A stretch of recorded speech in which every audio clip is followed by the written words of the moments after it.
guys, listen, you work, and then there was no guys. I think I got guys out. So the launched into me. If you're with him, then you're one of them sort of thing, and boom, boom, boom, boom. About 5 of them, jumped out of the car, But I was okay, I was kind of like, rolling up into a ball and taking a digging sort of thing, and the car, I heard the car doors clunking and away they went, and then I started feeling myself getting bumped again, and I looked up and it was the fucking bikers, the chosen few, had come out and started to lay the boot in, boom, to just basically because they didn't like me. And there are people out there that obviously don't like me, but you don't smack somebody. But anyway, this was back then, and I remember it as plain as daylight. I remember sort of nearly passing out, but looking up, and there was a big hand came down and dragged me. It was a good friend of mine, Gibby and John. Actually, John was driving, I think, or it might have been the other way around, because by the time I got into the car, I was out. And they took me to the city hospital, and then in we went. And I got checked over, and I thanked them so much, and then the doctor says, well, we'll take it from here, everything's okay. So they were checking me for concussion and and all this, and they said, did you lose consciousness? And I said, I'm not sure. But they said, well, if you're not sure, it's still reason enough for us to keep you in. So I was getting prepared to go into a ward to get into a bed to be kept for the night. But they hadn't got the bed prepared, so they sat me outside in a wheelchair, and it was like a big long corridor. No, not a sinner around, nobody, because by this stage it was like 2 a.m. or whatever, and everybody was, because it wasn't, A&E would have been hectic, but this part of the hospital was really, really quiet.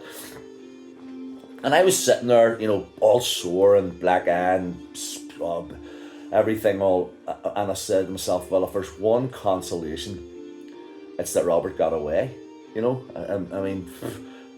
I didn't mind taking the thumping, as long as my brother, managed to sort of avoid getting the same thing. And then I sort of sat and I closed my eyes, and I thought I was dozing off into a dream, and all I heard was, just in the distance, it was like really, really low, and then it started getting louder and louder and louder, and I was like, squeak, squeak, squeak, squeak, squeak, squeak, squeak. And I went, what the hell's that? And I turned around, and there was Robert, being wheeled up the corridor slowly, in a wheelchair, with his eye out here, and his cheekbones down here, and whatever. And I just sat and looked. I didn't even say anything, neither did he. He just went on past me. The two of us looking at each other. Because I didn't know what to say, and maybe he couldn't speak because he had a big mouthful of cotton wool or something, stopping the blood from or whatever.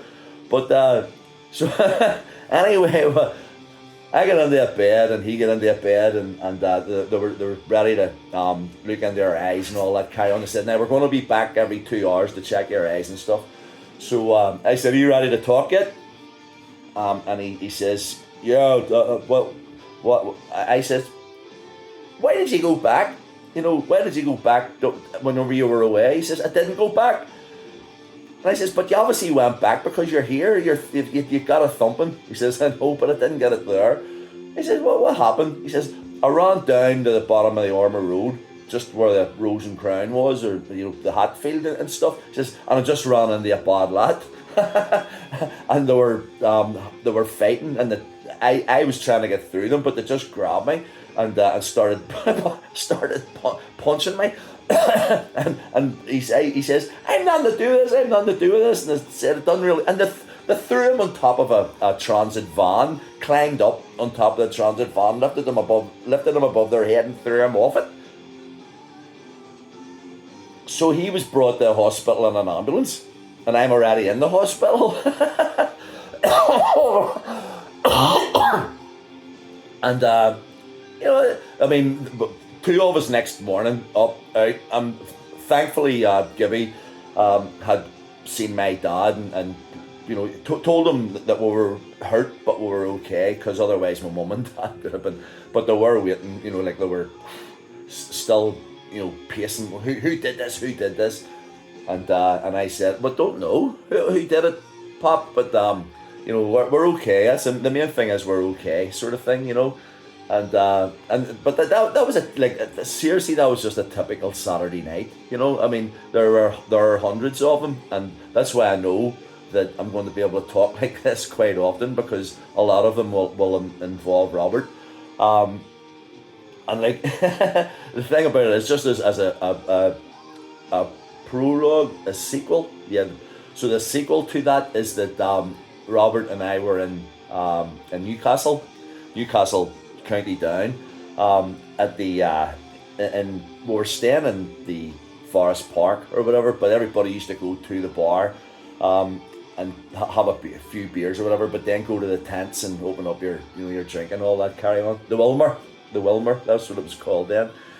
And me and Robert walked in this day with about 15 or 20 of our mates, and sitting at one of the tables were three of the guys who beat me up.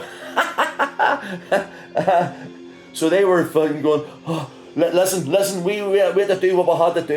If we hadn't done that, we'd have got kneecapped." And I'm going, "Listen, guys, relax. It's fine. It's 100%. Drink your drink. Nothing's going to happen, okay?" And they went, "What?" And I went, "Nothing's going to happen, And this is the thing. By the end of that night, we're all sitting together, arms around each other, drinking, singing.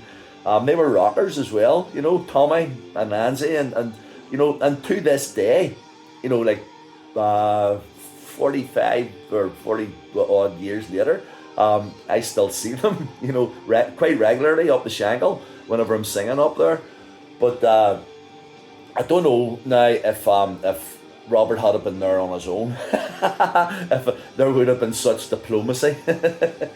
But so yeah, the dream, because I don't want this to go on too long. So that was just a wee light-hearted thing anyway. The dream came after, because last week, that I was wasn't that I was in a bad way.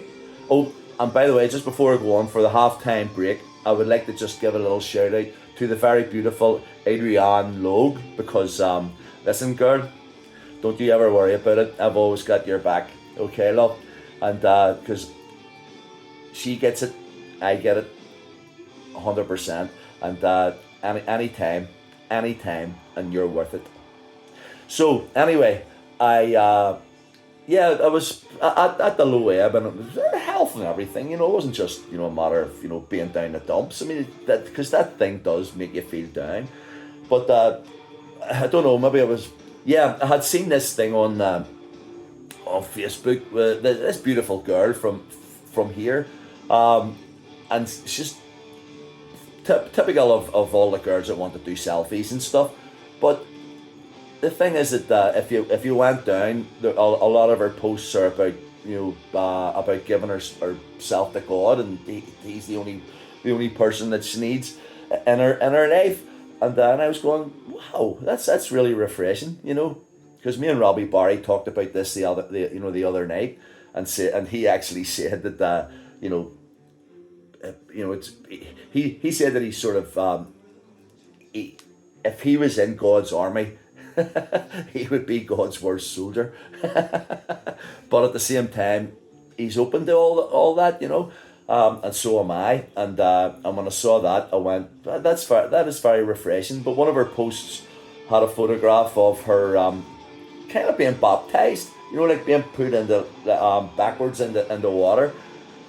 And Robbie and I had been talking about this for a few weeks, and we were talking about and this will be the subject of another John Face blog.